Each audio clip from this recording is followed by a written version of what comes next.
ఊళ్ళో ఏమి వినిపిస్తూ ఉంటాయట. సాయంకాలమునంతదీశ మురజిత్ సద్మస్వనద్వందు విస్వాయత్ కాహళికా ప్రతిస్వనతలోపన్ కుంజగర్భం పునన్ మ్రోయున్ కేడివనిన్ కులాయగమన ప్రోత్తిష్టదంతఃసరస్థాయి శ్వేత గరుత్పటపటాకారం క్రేంకారమున్.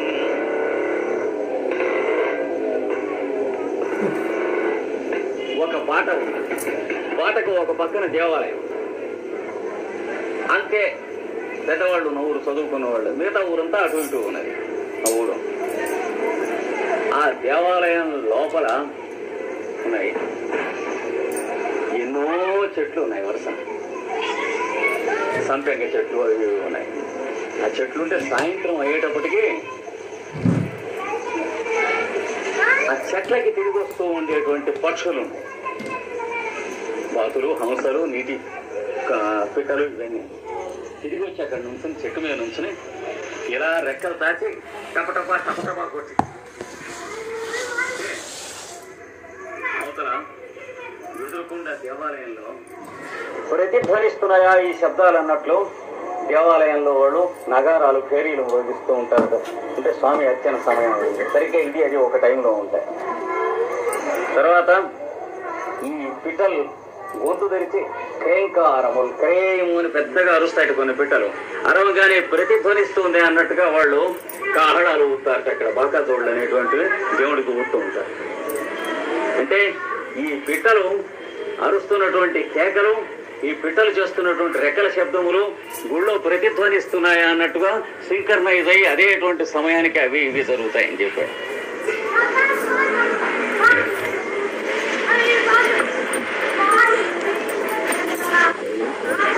ఇంకా ఆ దేవాలయం ఊరికి గాలి, దాని నుంచి గాళ్ళు ఊరి మీదకి ఈ బజారు బాటలో ఉన్నటువంటి వాళ్ళ మీదకి వస్తాయట. పొలయం ఘాట్పులు ఉదంకాలయ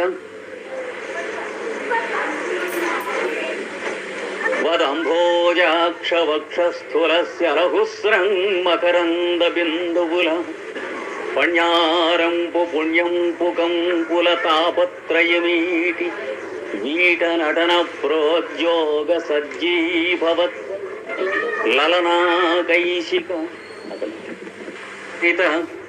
కల్హారాళి చూడన్ వెసన్.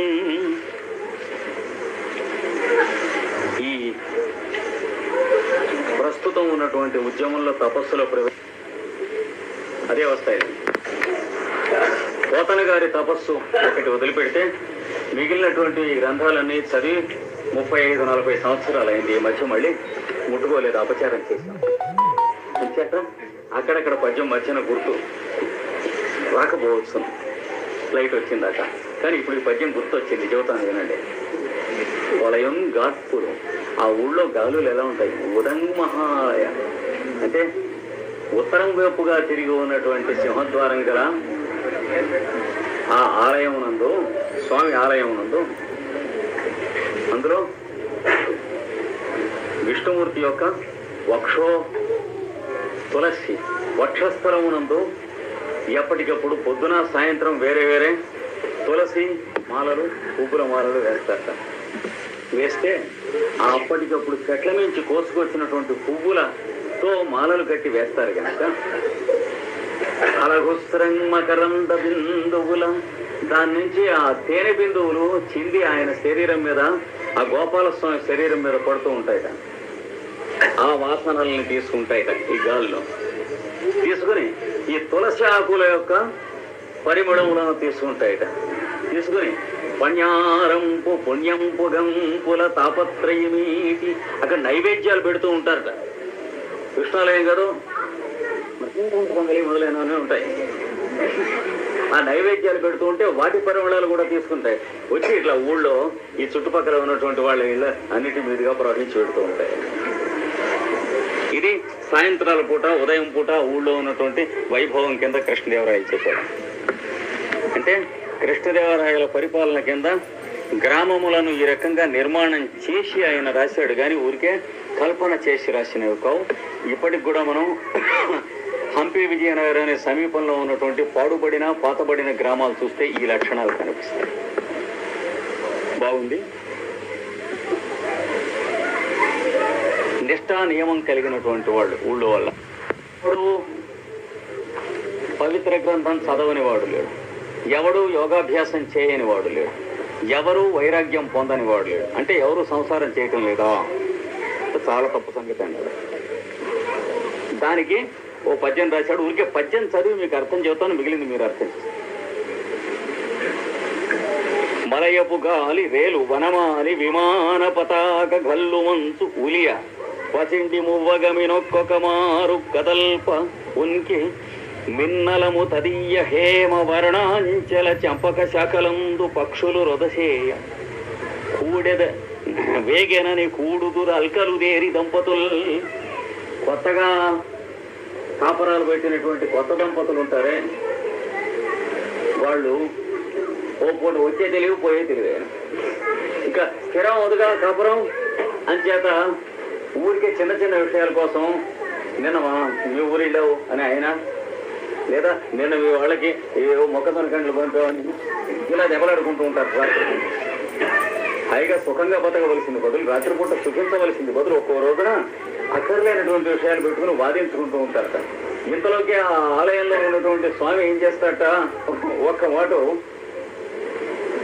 చిన్న గాలి ఆ ధ్వజస్తంభం మీదుగా ఒక్క మాట వదిలిపెడతాట నవ్వుతూ నిశ్వాస. ఆ నవ్వుతున్న గాలి ధ్వజస్తంభం మీదుగా పెడితే చిన్న చిన్న చిన్న చిన్న మూవలు ఉంటాయి ధ్వజస్తంభం నిండా, అవన్నీ ఒక మాట గల్లు ఎగురుతాయట. ఎగిరేటప్పుడు చుట్టూ చెట్ల నిండా పక్షులు కదండి, అవన్నీ గలగలగలగల లేస్తాయట. లేకపోతే తెల్లవారుసం అయింది అనుకుని వీళ్ళు జబరాటలు తీర్చేసి శుభ్రంగా ఉన్నారు.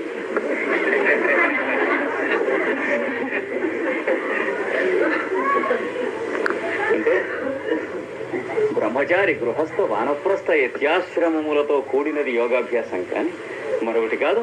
ఇటు పైన ఈ పద్యంలో ఉన్నటువంటి సూక్ష్మములైనటువంటి విషయాలన్నీ మీరు ఎవరికి వాళ్లే జాగ్రత్తగా గమనించుకుని ఊహించుకోండి.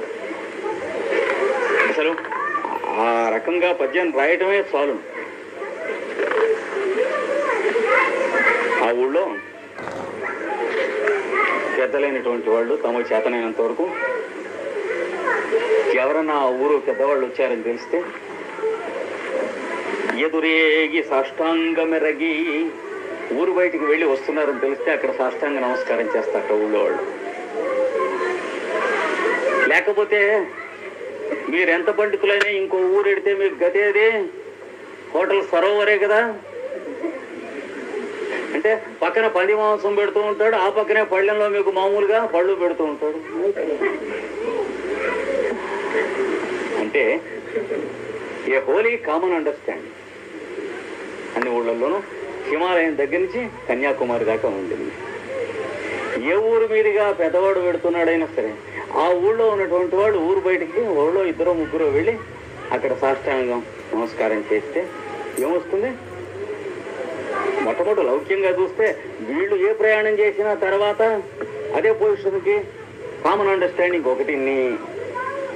రెండవది, ఎవళ్ళెవళ్ళు ఏమేమి చదువుకున్నారో వాళ్ళు మన ఊరు మీదుగా పెడుతూ ఉంటే మనకు ఒక 10-15 ఏళ్ళు అయ్యేటప్పటికి మనకు తెలియని విషయాలు ఏమవుతుంటాయి. ఎన్ని చదువుకుంటే వస్తుంది, ఎన్ని సంవత్సరాలు చదువుకుంటే వస్తుంది. కనుక ఎదురేగి సాష్టాంగం ఎరగి పాద్యం పిచ్చి అర్ఘ్యపాద్యాదులు వాళ్ళకి ఇచ్చి నారికేళ్ల కటాసనములు నుంచి తీసుకొచ్చి మొట్టమొదట పూలతో అల్లినటువంటి ఆసనాలు వేసి శివాచీలు లాంటివి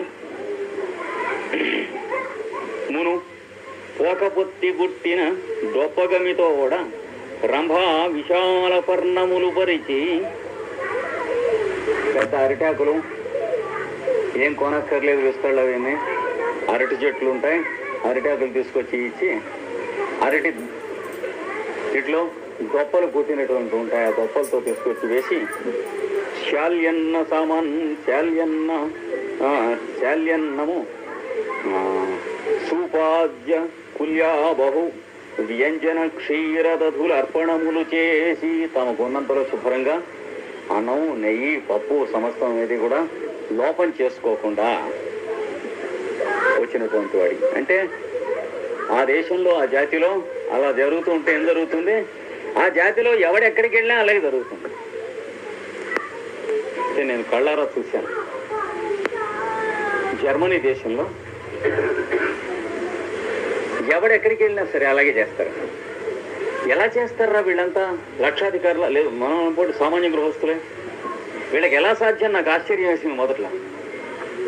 అంటే నేల మీద కాలు మిమ్మల్ని పెట్టనివ్వరు, ఏమీ లేదు. 3 రోజులు మీరు పొరుగురులో ఉంటే మీరు దమిడి ఖర్చు అవ్వదు. ఎట్లా చేస్తారు అంటే వీళ్ళకి కూడా 3 రోజులు పొరుగురులో ఉంటే దమిడి ఖర్చు అవుతుంది. జాతి లక్షణం అది. అంచేత లక్షలు ఉండక్కర్లేదు, ఏముండక్కర్లేదు, మామూలే. అంటే దరిద్రం మనస్సులో ఉంటుంది కానీ వస్తువుల్లో ఉండదు, డబ్బులోనూ. కనుక భారత జాతికి దరిద్రం ఇప్పుడు ఎక్కడుంది? కేవలం ఎవడన్నా ఇంటికి వచ్చాడంటే ఎట్లాగరా అనేటువంటి దాంట్లో ఉంది తప్ప ఇంకేం లేదు. అసలే పిల్లలతో భార్యతోనూ చూస్తూ ఉండగా వీళ్ళకే సరిపోకపోతే ఎవడికి వాడు అలా జాగ్రత్త పడుతూ ఉంటే ఎవడికి ఎక్కడికి వెళ్ళినా అన్నం పుట్టదు, మంచినీళ్ళు పుట్టం అంతే. And that is India. నాకు అంటే చాలా రోజులు ఆశ్చర్యం వేసింది. తర్వాత ఇంకో పాయింట్ నాకు కొన్నాళ్ళు అర్థం కాలేదు. బెల్జియంలో కానీ ఫ్రాన్స్లో కానీ జర్మనీలో కానీ పెడితే ఇదెంత అంటే 4 రూపాయలు, ఏమి సందేహం లేదు. పెరుగు డబ్బా ఎంత? 5 రూపాయలు. ఏది ఒక మనిషి ఆ పూటకి కావాల్సిన పెరుగు. నాయన దోపిడీ అనిపిస్తుంది. అలా కాదు, దోపిడీ ఎప్పుడంటే ఇక్కడ పొలంలో పండిద్దామని అనుకున్నటువంటి వాడి చేత కొనిపించవలసినటువంటి మెన్యూర్స్ ఇతర దేశం నుంచి వచ్చి అలా కొనిపిస్తే దాన్ని దోపిడీ అంటారు. చూసారా? ఆ పై దేశాల్లో ఎవడు పిచ్చిముండ కొడుకు కాదు అలా కొనటానికి. ఆ దేశంలో మెన్యూర్స్ ఫ్యాక్టరీ పెట్టి అది ఆ దేశంలో దాని తాలూకు ఆదాయం, దాని పెట్టుబడిని, దాని లాభాలు వస్తూ ఉంటేనే కొంటాడు, లేకపోతే క్షౌరం చేసి పంపిస్తాడు ప్రతి దేశంలోనూ. అలాగే రొట్టె ఎంత? ఒక మనిషిగా పూట సరిపోతుంది, 25 రూపాయలు. క్షురకర్మ ఎంత? 75 రూపాయలు. ఇక వాడు బతికేది ఏమిటి అనిపిస్తుంది. ఏమీ కంగారు లేదు. ఈ 25 రూపాయలు 75 రూపాయలు అనేటువంటి ఉరికే కాగితం మీద వేసుకునేటువంటి నాటకములు, వాటిలోనే కరెన్సీ అని అంటారు. కానీ ఎక్కడ తిరుగుతుంది? వాళ్ళ మధ్యనే తిరుగుతూ ఉన్నది. ఒక భారతీయుడు దౌర్భాగ్యుడు వీళ్ళ మధ్య తిరగదు. అంటే డబ్బు వస్తే మనుషులను కొనడానికి ఇంకో దేశం నుంచి రావాలి, వస్తువు పెడితే డబ్బుతో ముడిపోయి ఇంకో దేశానికి వెళ్ళాలి. తేడా ఎక్కడుందో మనం గమనించుకుంటానికి చచ్చినా ఈ పెట్టినా దొరకదు. జాతి నశించిపోయిన తర్వాత కూడా, జాతి ఉన్నప్పుడే దొరకట్లేదు మనకి, జాతి నశించాక ఇంకేం దొరుకుతుంది? తేడా చూసారా? ఎకనామిక్స్. కనుక ఇప్పుడు మన యూనివర్సిటీస్లో నేర్చుకుంటున్న economics for India and Indians తప్ప ఎకనామిక్స్ కాదు అది. కోపడకండి, ఏమన్నా పాయింట్ ఉంటే చెప్పండి మీకు లేచి. ఎవరన్నా మొహమాట పడద్దు. ఇప్పుడు మన యూనివర్సిటీస్లో చదువుకుంటున్నది ఎకనామిక్సా నాన్ సెన్సా? ఎలా బతుకుతున్నారు ఇంత ఖరీదుతో పెట్టి? ఇంత ఖరీదు ఏం లేవు. ఆయన అమ్మేది అంతే ఖరీదు, ఈయన అమ్మేది అంతే ఖరీదు, నేను అమ్మేది అంతే ఖరీదు, ఈయన ఉద్యోగం చేసేది అంతే ఖరీదు. ఎక్కడ తిరుగుతుంది? దేశ సంపద దేశంలో మనుషుల మధ్య ఎక్కువ చురుకుగా తిరగటాన్ని ఎక్కువ ఖరీదు పెట్టడం అంటారు ఆ దేశాల్లో. ఈ దేశంలోంచి వస్తు సంపదని ఝాడించి లాగేసేసుకుని ఒక తనుదానటాన్ని ఖరీదు పెట్టాన్ని తిరగటం అంటారు. దానికి దీనికి ఏనుగకి పీనుగకి ఉన్నంత తేడా. ఇండియన్ ఎకనామిక్స్ కి రియల్ ఎకనామిక్స్ కి తేడా అది. కనుక ఎప్పుడూ సాధ్యమే దేశంలో సరైనటువంటి దారిద్ర్యం లేకపోతే. దారిద్ర్యం ఎక్కడ ఉంటుంది? ఇది పావర్టీ అంటే మసిపూసి మారేడుకాయ చేయటం కోసం అని చెప్పేటువంటి దొంగ కబుర్లు 50 ఏళ్ల నుంచి చెబుతున్నారు పావర్టీ అని. మన దేశంలో ఉన్నటువంటి నదులు ఏ దేశంలోనూ లేవు, మన దేశంలో ఉన్న సారవంతమైన భూములు ఏ దేశంలోనూ లేవు. పావర్టీ అంటే ఏమిటి? మన దేశంలో ఉన్నంతమంది ఇడియట్స్ ఏ దేశంలో లేదు. అదొక్కటే పావర్టీ అంటే ఏమిటండి? అంతే. We don't want to work, we want to be purchased. అది పావర్టీ అంటే నీతి జాతి లేకపోవటం అంటే మారల్ పావర్టీ. అదొక్కటే, మిగిలిన పావర్టీ ఉండవు. ఎందుకంటే చాలా చాలా తక్కువ రిసోర్సెస్ ఉన్న దేశాలు మిగిలినవి. కానీ నోటి నిండా అన్నం తింటారు, అతిథి వస్తే ఇంత పెడతారు. హాస్పిటాలిటీ ఫ్రాన్స్లో చూడండి, బెల్జియంలో చూడండి, జర్మనీలో చూడండి, ఏమి హాస్పిటాలిటీ. ఇంటికి ఎవరైనా అతిథి వచ్చాడంటే ప్రాచీన రోజుల్లో మన పుస్తకాల్లో కనిపిస్తాయి. భారతదేశంలో ఎలా అతిథులు పూజించేవారో ఇప్పుడు ఆ దేశాల్లో కనిపిస్తుంది. కృష్ణదేవరాయలది చూపించాడు. వాళ్ళకి ఉన్నంతలో శుభ్రంగా భోజనం పెట్టి వార్చిన పిరప సంవాహన ఆంధ్రుల కోనరిచి తాంబూల మొసగి కూర్చోబెట్టి ఒక 2 నిమిషాలైనా సరే వాళ్ళ పాదాలు ఒత్తుతారట. చదువుకున్నారు పెద్దవాళ్ళు అని చెప్పి వాళ్ళకి తాంబూలం అది ఇచ్చి కుశలం అడిగి పోయేదమన్నా వాళ్ళు చెప్పదలుచుకున్నాను మంచి ముక్కలు చెప్పి మేము పెడుతున్నామండి, ఏదో ఇట్లా యాత్రకి పెడుతున్నాం అని అంటే దవ్వనిచి ఆ ఊరు పొలిమేర దాకా పంపించి వెనక్కి తిరిగి వస్తారన్నాడు. ఇది పద్ధతి, బిహేవియర్. అందుండు అట్లాంటి ఊళ్ళో ఉన్నట్టు ఆయన.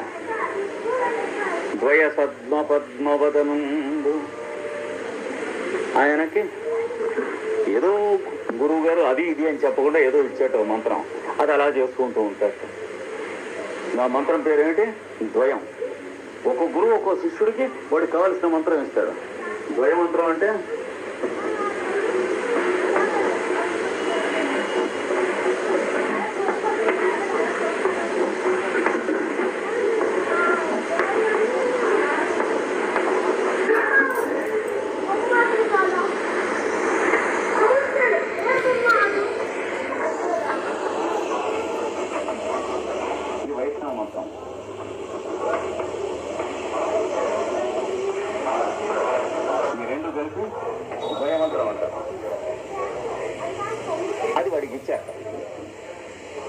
గురువులు శిష్యులకు వాడికి కావలసినటువంటి మంత్రం చూసి జాగ్రత్తగా ఇచ్చేవారు.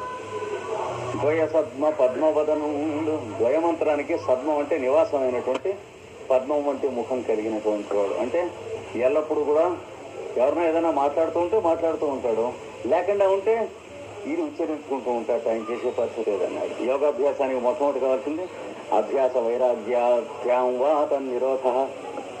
అప్లైడ్గా చెబుతున్నాడు. అందుండు ద్వయ సద్మ పద్మవదనుండు అద్వందుడు. ఆయన మొహం చూస్తే ఊరికి అలా పెడతాడా మొహం? అదేం లేదన్నాడు.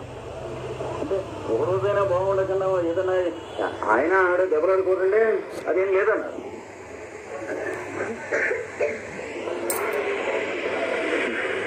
ఏమండి ఆ పతంజలి అంటే నోర్మయ్యి అనే రోజు ఓ రోజైనా ఉంటుంది అంటే ఆయన ఆవిడ దెబ్బలాడుకుని బయటకు వస్తున్నాడు అనమాట. గురువు గారు వస్తుంటే శిష్యుడు వాడికి ఏం తెలుసు, అయ్యగారు అమ్మగారు దెబ్బలాడుకున్నారనే బయటకు వస్తుండగా పతంజలి అంటాడు పాపం. అనేటికి గురువు గారు ఇదివరకల్లా ఏం చెప్పారు? శమరమాది గుణములు కలిగి ఉండాలి, కష్టసుఖాల్లో ఒకటిగా ఉండాలన్నవాడు నోర్మయ్యి అన్నాడు. అమ్మ నోర్మయ్యగా గురువు గారికి. కానీ అద్వంద్వుడు ద్వంద్వములు లేవు, అంటే సుఖము గాని దుఃఖము గాని లేవు. ఓ రోజున మొహం చాలా ఎక్కువ కళగా, హృదయం తక్కువ కళగా, అంటే పౌర్ణమి అమావాస్య అట్లాంటివి లేవన్నాడు. తర్వాత స్నానం చేస్తూ ఉంటాడు, తెల్లవారుజామున వెళ్ళి వస్తూ ఉంటాడు. ఇది చలికాలం అని కానీ ఇది వేడికాలం అని కానీ ఏం లేదు, శీతోష్ణములు ఏమి లేవు. అది అద్వంద్వుడు. అంటే అద్వంద్వుడు అశ్రాంత యోగాంబో భద్ర మధుద్విషద్విరదుడు. అశ్రాంతము అంటే ఎల్లప్పుడూ కూడా ఒక మదపు తేనుగుని మంచి ఇనప గొలుసుతో కట్టేసి ఉంచేటండి. ఎందుకండి మదపు తేనుగు బ్రాహ్మడికి ఏమిటో మదపు తేనుగు అంటే ఓ చోట ఉండదు గందరగోళం. అది అంటే నారాయణుడు అనేటువంటి మరొకటి అంటే మనస్సులో ధ్యానం చేద్దామంటే పుస్తకం దారిపోతుంది, మైండ్ అక్కడ నిలవదు. అట్లాంటిది మరొకటి కట్టాడు. రామకృష్ణుడు కూడా అలాగే అన్నాడు. కాశీపట్టణాన్ని యోకు దుఃఖినామక గజాననంబు దుంటి విఘ్నేశ్వర స్వామి ధ్యానం చేస్తే నిలవడంటారు, ఇక్కడ గుందగా బాధేసి కట్టేస్తారు, అక్కడే పోతాడు అన్నాడు. చాలా పద్ధతుల్లోకి తీసుకెళ్తాం కనుక నారాయణుడు అనేటువంటి మదపుటి అనుకొని అశ్రాంత యోగాందు బద్ధ మధుషద్విరతుడు. అశ్రాంతం అంటే ఏంటి? ఎడతెగని రాత్రింపగళ్ళు సంవత్సరముల తరబడి 10 సంవత్సరముల తరబడి ఒకే ఉత్సాహంతో చేస్తున్నటువంటి యోగాభ్యాసం అనేటువంటి ఇనప గొలుసుతో బంధించిరి. అశ్రాంత యోగ అందుబద్ధ, అందు అంటే ఏంటి? గొలుసు.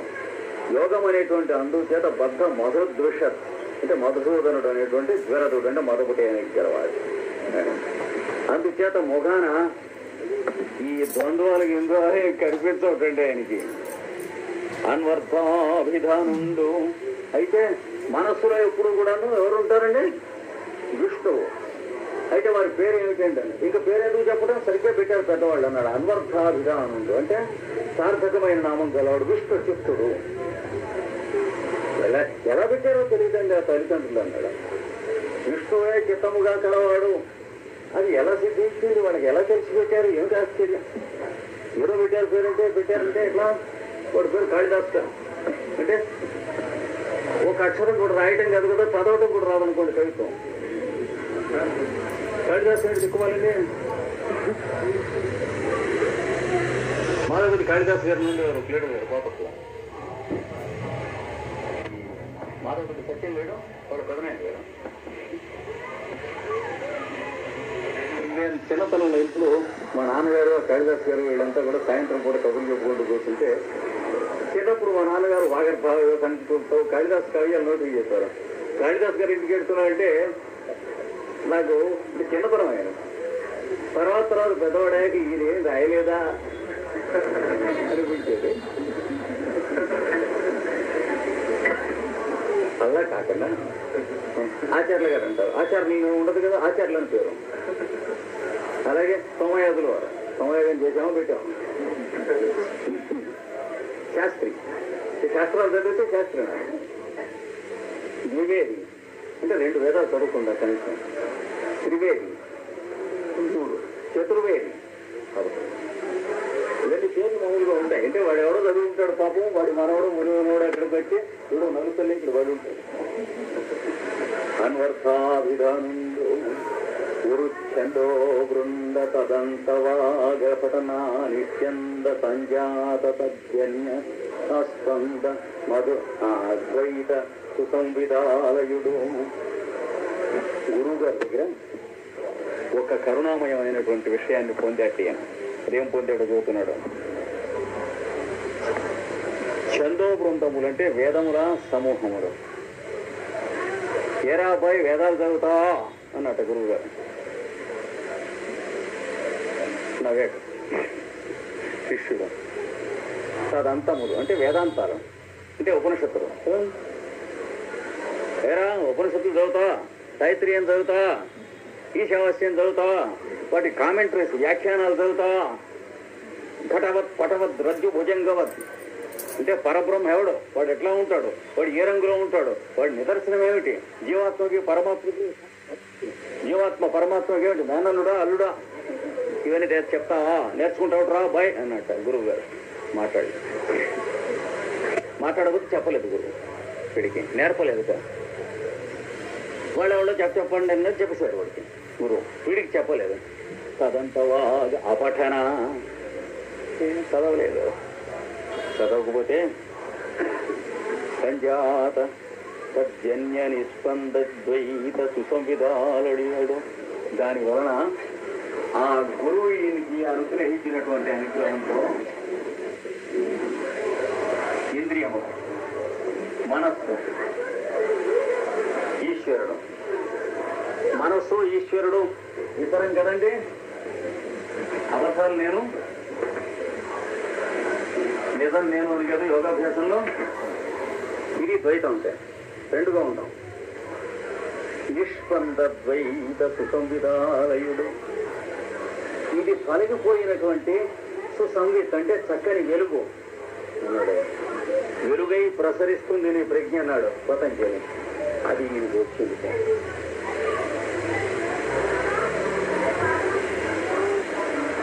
గురువు గారు చెప్పాడు, అక్కడికి పట్టి చూశాడు, ఏమన్నా కదులుతాడేమో. నేరా వేదాలు చదువుకుంటాం అంటే ఆయన చెబితే ఈయన చదువుకునేవాడు, అన్ని చచ్చినట్టు చదువుకునేవాడు. చెప్పలేదు, చదువుకుంటావా అని అడిగాడు. సివి గారు నమస్కారం మాస్టర్, చేసుకుంటారా అన్నిటికీ ఇది అన్నారు. అంటే వాడు డబ్బులు చేస్తానండి అన్నాడు. అయితే రాసుకో చూద్దాం. నమస్కారం మాస్టర్ సివి, హెల్త్ అడ్జస్ట్మెంట్. సత్తాడు భయం వేసుకోనండి, మృత్యుంజయ దానికి చెప్పాడు. ఏదో ఎనర్జీ మాలోకి గ్రో అవుతూ ఉండేది. ఇది నమస్కారం బాగుంది.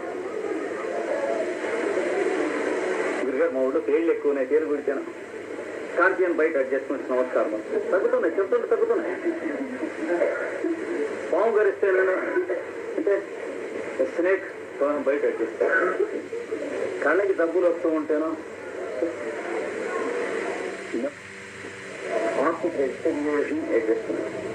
ఉపశమన వ్యాధి ఉందండి. మెమోరియా, breeding, boring, rectification, regulation adjustment తగ్గుతున్నాయి. ఇట్లా నేర్చుకునేటివి అయినాయి. వీడికి రోజు చేస్తున్నాడు. మరి ఎవరికైనా పని చేయాలంటే రోజు పేనాలు కదా మంత్రం.